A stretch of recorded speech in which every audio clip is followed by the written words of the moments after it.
आज credit card काफ़ी लोगों के पास हैं और वो उसे यूज़ भी करते हैं और काफ़ी लोग क्रेडिट कार्ड को अच्छे से यूज़ करके उनके बेनिफिट्स लेते हैं और वहीं काफ़ी लोग क्रेडिट कार्ड के ट्रैप में फंस जाते हैं।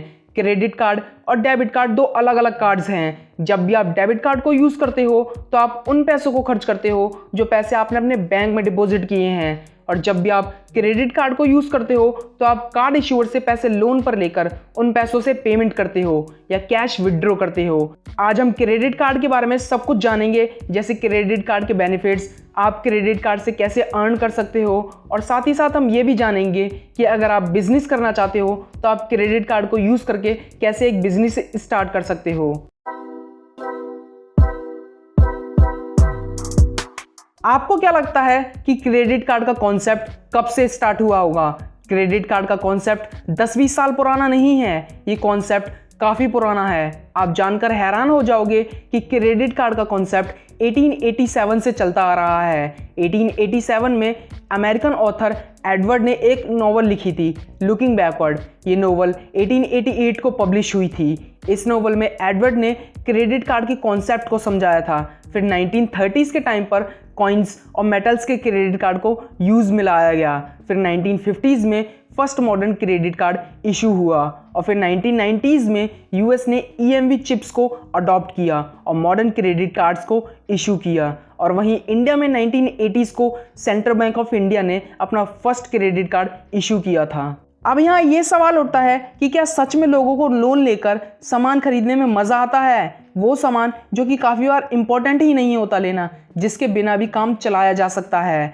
आरबीआई के अकॉर्डिंग अप्रैल 2020 में इंडिया में 57.4 मिलियन क्रेडिट कार्ड्स सर्कुलेशन में हैं, और वहीं यूएस की बात करें तो यूएस में 1.5 बिलियन क्रेडिट कार्ड्स सर्कुलेशन में हैं, जो कि इंडिया के मुकाबले काफ़ी बड़ा नंबर है। आरबीआई का कहना है कि इंडिया में क्रेडिट कार्ड की इंडस्ट्री पिछले 8 सालों से 15% कैगर ग्रोथ रेट से एक्सपेंड हो रही है और पिछले 4 सालों से 24% से ग्रो हो रही है।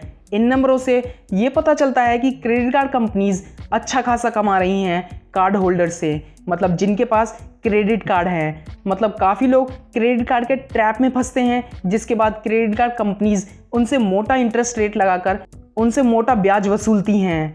अब हम जानेंगे कि एक क्रेडिट कार्ड कंपनी किन मेन तरीकों से अर्न करती है, क्योंकि किसी भी सिस्टम के लूपहोल्स का फ़ायदा उठाने के लिए उस सिस्टम के बारे में समझना बहुत ज़रूरी है। फर्स्ट मेथड है इंटरचेंज फीस। जैसे एक पर्सन है जिसके पास क्रेडिट कार्ड है, जब वो किसी मॉल में या किसी भी जगह क्रेडिट कार्ड से पेमेंट करता है तो वो पेमेंट क्रेडिट कार्ड कंपनीज पे करती हैं। तो वो मॉल या कोई भी एंटिटी जो पेमेंट एक्सेप्ट कर रही है उसे क्रेडिट कार्ड कंपनीज को एक फ़ीस देनी पड़ती है, जिसे इंटरचेंज फ़ीस कहते हैं। ये फ़ीस बेसिकली 1 से 3% तक होती है। जैसे वो पर्सन 1000 रुपये के शूज़ लेता है तो क्रेडिट कार्ड कंपनीज 3% की इंटरचेंज फ़ीस कट करने के बाद उस मॉल को 970 रुपये ही देती हैं, लेकिन बाद में वो कंपनीज उस पर्सन से पूरे 1000 रुपये वसूलती हैं। जो भी एंटिटी क्रेडिट कार्ड से पेमेंट एक्सेप्ट करती हैं उन्हें इंटरचेंज फीस इसीलिए पे करनी होती है क्योंकि वो क्रेडिट कार्ड कंपनीज के इकोसिस्टम को यूज़ कर रही हैं पेमेंट एक्सेप्ट करने के लिए। सेकंड मेथड है लेट पेमेंट फीस। सभी क्रेडिट कार्ड कंपनीज का एक 40 से 50 दिनों का एक इंटरेस्ट फ्री पीरियड होता है, जिस पीरियड में वो कंपनीज क्रेडिट कार्ड होल्डर्स से ब्याज नहीं लेती, जिसे ग्रेस पीरियड भी कहते हैं। अगर क्रेडिट कार्ड होल्डर्स इस पीरियड के अंदर लोन की पेमेंट कर देता है तो उसे कोई ब्याज नहीं देना होता, लेकिन अगर वो इस पीरियड के अंदर लोन की पेमेंट नहीं करता तो उसे मोटा ब्याज देना पड़ सकता है। जैसे अगर आप होम लोन लेते हो तो आपको 8 से 9% का ब्याज देना पड़ता है। अगर आप एजुकेशन लोन लेते हो तो आपको 10 से 12% का ब्याज देना पड़ता है। अगर आप पर्सनल लोन लेते हो तो आपको 9 से 21% तक का ब्याज देना पड़ सकता है। और वहीं अगर आपको क्रेडिट कार्ड के लोन पर ब्याज देना पड़ा तो आपको 35 से 45% तक का ब्याज देना पड़ सकता है, जो कि बहुत ज़्यादा होता है। अगर कोई पर्सन क्रेडिट कार्ड के ट्रैप में फंसता है तो उसे मोटा ब्याज देना पड़ सकता है। थर्ड मेथड है एनुअल चार्ज। ज़्यादातर credit card companies credit card holder से एक एनुअल फीस लेती हैं क्रेडिट कार्ड मेंटेनेंस के लिए। ये फीस जनरली 3500 से 5000 तक होती है।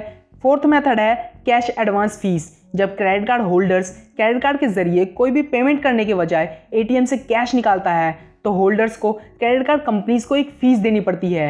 ये फ़ीस जनरली 2% से 3% की होती है उस अमाउंट की जो अमाउंट आपने एटीएम से विड्रॉ किया है। फिफ्थ मेथड है बैलेंस ट्रांसफर फीस। जैसे क्रेडिट कार्ड होल्डर ने कोई भी पेमेंट की और कोई भी आइटम परचेस किया तो उस पेमेंट का जो अमाउंट है 50 दिन के लिए क्रेडिट कार्ड होल्डर को उस पर ब्याज नहीं देना पड़ता, लेकिन 50 दिन के बाद उस अमाउंट पर ब्याज देना पड़ता है। अगर 50 दिन के अंदर वो होल्डर पेमेंट कर देता है तो ठीक है, लेकिन अगर वो नहीं करता और वो चाहता है कि उसे 50 दिन और मिले ताकि वो लोन की पेमेंट कर पाए, तो वो एक क्रेडिट कार्ड की पेमेंट अपने दूसरे क्रेडिट कार्ड से कर देता है ताकि उसे 45% का ब्याज ना देना पड़े। जब वो एक क्रेडिट कार्ड की पेमेंट दूसरे क्रेडिट कार्ड से करता है तो उसे एक फीस देनी पड़ती है जिसे बैलेंस ट्रांसफर फीस कहते हैं। ये फीस जनरली 3% से 5% तक होती है। और भी काफ़ी सारे मेथड्स हैं जिसके जरिए क्रेडिट कार्ड कंपनी अर्न करती है, जैसे रिवॉर्ड पॉइंट्स, रिडम्पशन रेवेन्यू और foreign transaction charges.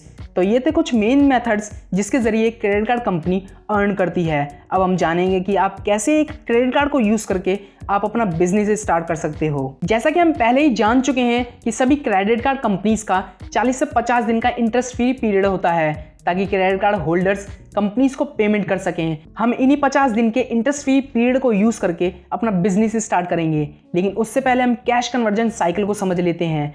Cash conversion cycle वो साइकिल होती है जो आपको बताती है कि कितने दिनों में आप कैश को प्रोडक्ट में बदलते हो और उस प्रोडक्ट को सेल करके आप प्रॉफिट कमाते हो या कैश में कन्वर्ट करते हो।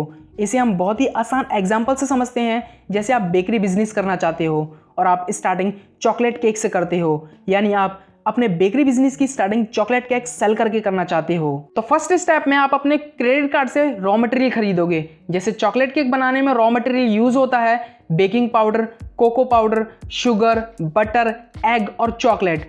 फिर आप उन रॉ मटेरियल्स को यूज करके चॉकलेट केक बनाओगे।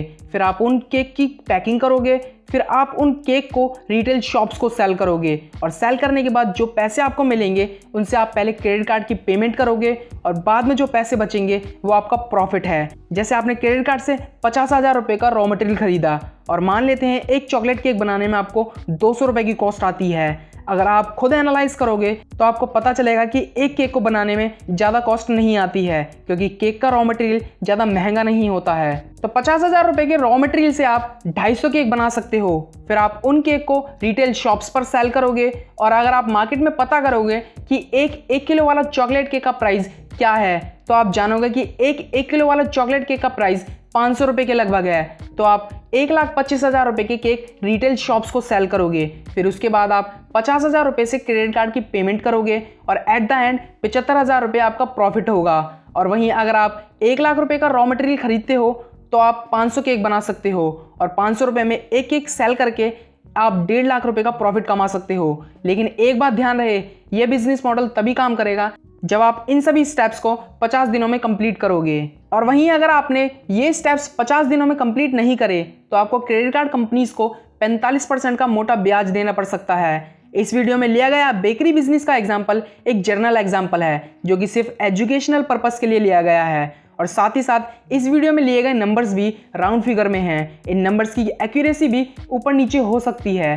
तो आज के लिए इतना ही। अगर आपको वीडियो अच्छी लगी तो वीडियो को लाइक कीजिए और ऐसी इन्फॉर्मेटिव वीडियो के लिए चैनल को सब्सक्राइब कीजिए। हम मिलते हैं अगली वीडियो में। वीडियो देखने के लिए आपका बहुत बहुत धन्यवाद।